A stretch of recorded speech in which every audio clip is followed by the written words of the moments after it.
There are no manga quite like Shotaro Ishinomori's Fantasy World Jun, a manga so committed to choosing the most experimental approach to telling a story. It's fitting that Ishinomori said he wanted to draw a poem, or a manga with just atmosphere. To interpret Fantasy World Jun, it requires taking a similar approach to interpreting a poetry anthology. However, this is what Ishinomori wants for the reader. When Ishinomori unveils his grand ideas of the manga, one of the key challenges he offers the reader is to have the habit of thinking more, have more power of imagination. Fantasy World June is a manga that requires you to think about it, but in equal measure, it wants you to imagine on your own. The manga occupies a large portion of its 34 chapters with imagined worlds and imagined stories.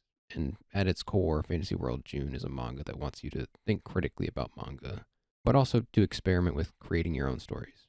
Shotaro Ishinomori fears that manga will soon become a perfect medium. This perfect, however, is predicated on the loss of creativity. Perfection comes at the cost of sanding off the edges that make art so appealing. He fears that the corporate soul of manga will lead it down the path where more and more works are created, but with less and less creativity in them. And eventually it will go extinct, not with a meteoric impact, but with a quiet ride into the darkness. It will fade before our very eyes, and we'll be none the wiser. As Ishinomori puts it in Chapter 4, aptly named Dinosaurs, manga is the same, even if you just keep improving the drawings, if ideas don't follow.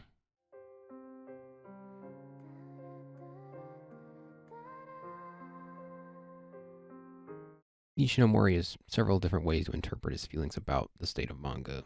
Chapter 23 can be interpreted as the bear man being an allegory for the popular, manly story that the world wants from June. The bear man is loved by all, but it's not what June wants. He must destroy it in order to return to telling the stories he wants to.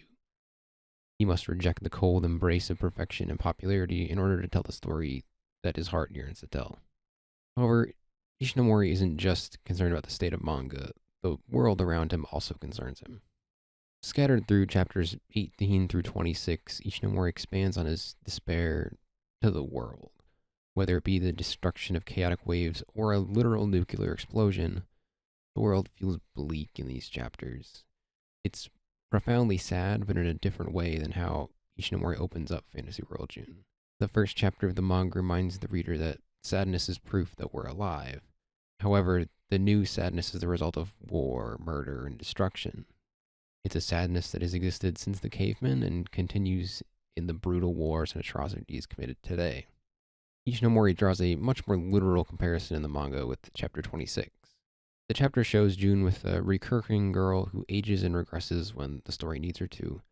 In this chapter, we see her relationship with June progress as the two cross paths before eventually becoming close with each other.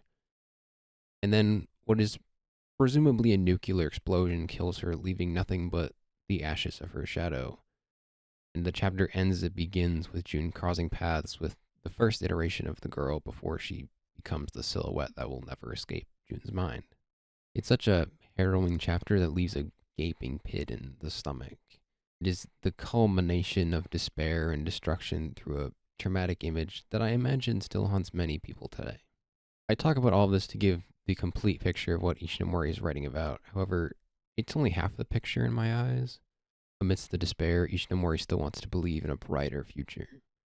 The flip side of Fantasy World June is a manga about every aspect of creating art. June is still a child in the early chapters of the manga, but he wants to make manga. The story of Fantasy World June is seeing June become a mangaka in real time. From the childlike imagining of stories in several chapters where we see inspiration strike June in real time, to seeing an actual chapter of his in-universe manga. We see his father's concerned rejection of June drawing manga when he tears it up. He just wants June to enjoy his youth like all the other children, but June wants to be drawing manga. Later, we learn this stems from June's father being a mangaka as well, who wants June to enjoy his youth before the harsh reality of life sets in. He just wants June to experience the summer of his youth before the fall begins and eventually leads to the cold winters of adulthood. However, June is always focused on manga. Some of the chapters I find most intriguing are ones that feel like nature poems, where we see these grand images created and imbued with meaning, but still feel a little disconnected to the main story. However, for many of them, they are representations of June's mind laid bare on the page. Jun may be our protagonist, but Ishinomori is the narrator who can take us as deep as he wants to into Jun's headspace.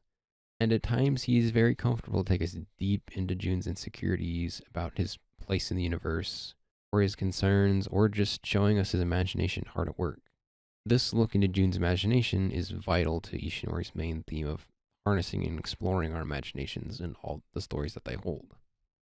Chapter 28 is not a traditional chapter of Fantasy World Jun. There are no full spreads of beautiful images. In its place is essentially Ishinomori's artist statement for Fantasy World Jun. I've referenced it several times before, talking about his views on the state of manga, but also on how Ishinomori views Fantasy World Jun as a story. Chapter 28 is split between the concern over the death of manga by progressing towards perfection, and on the other end of the spectrum, Ishinomori's desire for people to experiment with telling their own stories. Ishinomori's core desire is for people to experiment, which he defines as just trying to tell a story regardless of success or failure. He wants those aspiring to start creating because they are the lifeblood that can rejuvenate the state of manga. He laments that the successful ones are too trapped by consumerism to experiment, so it is up to the future generations to do that experimenting. And even if it fails, it is still a story that exists. And in this day and age, there is an audience for anything and everything. Twitter manga with the most specific premises possible getting popular on Reddit is only further proof of that. Although I'm not entirely sure how Ishinomori would feel about Twitter manga, but it's just proof that trying to tell a story can lead to a new future for manga and more people to enjoy it, or better or worse. I think Ishinomori sums it up best with a quote that caps off chapter 28. To all you manga reservists, what are called progresses really start from the questions that sprout in your hearts. I think you'll have accomplished them when you start taking action to solve those questions. Shotaro Ishinomori was a profoundly influential figure in manga, anime, and many other mediums. He's the creator of Cyborg 009, Kamen Rider, and Super Sentai. He was awarded the Tezuka Osamu Cultural Prize in 1998 for his overall contribution to manga, as well as a posthumous award for most comics published by one author. Fantasy World Jun is a manga that was written in the midst of it all. While he was pioneering several hit franchises, he was still trying to experiment and challenge himself. In the midst of making Fantasy World Jun, he had at least 9 other manga going. The closest comparison I can draw to that now is Hiro Mashima, who it seems like is always working on several manga at once. However, as far as I'm aware, Mashima is not making a manga like Fantasy World Jun. Few artists could, especially while also drawing for many other series. I love Fantasy World Jun because it is a manga that really takes its time to examine the world around it. Ishinomori channels himself through Jun to tell a story that hopes to light the fire for many new artists. It is Ishinomori reflecting on everything around him in its purest form, but also to make a story that miraculously exists. A manga so experimental that requires immense critical thinking to parse. It is a very hard sell today or just in general. Fantasy World Jun is a manga that hooked me in. I think about it constantly, hence the video. So many people know Ishinomori through his more popular works like Kamen Rider or Cyborg 009, while I know him almost exclusively from Fantasy World Jun. It's a manga that inspired me. It's a manga that challenges everything about manga, but appeals exactly to my interests. And to cap it off, with a call to action to experiment, lit a fire in me. A story like Fantasy World Jun can be made. What's to stop a story that I can tell? Ishinomori may have passed away in 1998, but he can rest easily knowing his message was heard and taken to heart. It's hard to say just how vast the impact of this 34-chapter manga, not connected to any of his larger works, but it impacted me. And if you add all the other popular works he created that are still blooming on their own, his legacy will never be forgotten. As long as there are Kamen Riders, Power Rangers, and those willing to experiment, Shotaro Ishinomori will never be forgotten. It makes no damn sense. Compels me, though.